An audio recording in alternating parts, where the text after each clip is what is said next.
Take your seats, take your seats.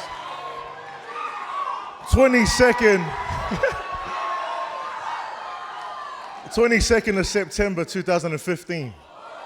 Just a little Robert Ferguson reference for you guys. It was the first time I set foot in Hillsong GWS Youth after being absolutely exasperated by Dream. Yeah, I know what you're thinking. Big word, exasperated. What does it mean? No idea, eh?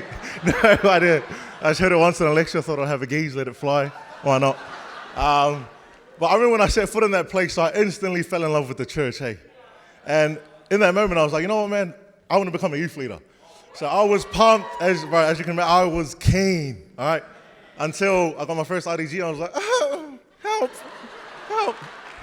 You know, because I had a picture, and then I got given the pieces. And I feel God does the same thing, man, where we have a picture, and then he hands you a piece. And in Romans 4, we find Abraham in the exact same place.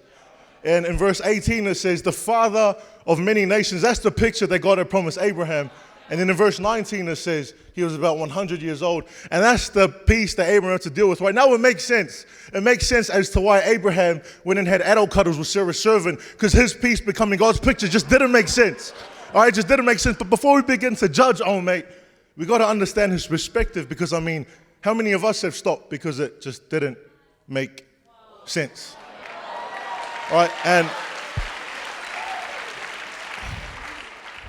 it's hard to be persistent when you lose sight of purpose. And I guess what I'm trying to say is Mr. Miyagi isn't always going to tell you why you're painting his fence. Mr. Miyagi is going to tell you why you're waxing his car. And I know you would paint the fence if you knew the purpose behind painting the fence. And I know you would wax the car if you knew the purpose behind wax. And I know you would come to class with a guarantee your calling, but...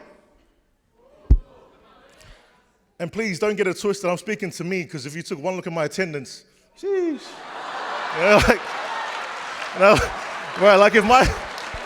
Like if my attendance was a hairline that's receding, but it's coming back. It's coming back.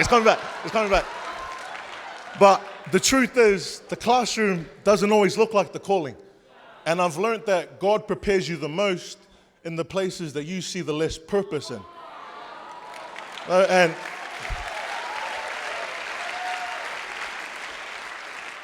I want to encourage this college today.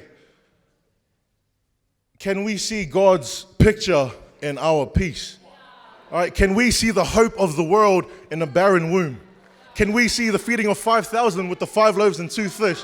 Or maybe it's can you see leadership potential in that rebellious RDG kid? It's when we change our perspective and accept our pieces that we enter into our promise. Love you guys.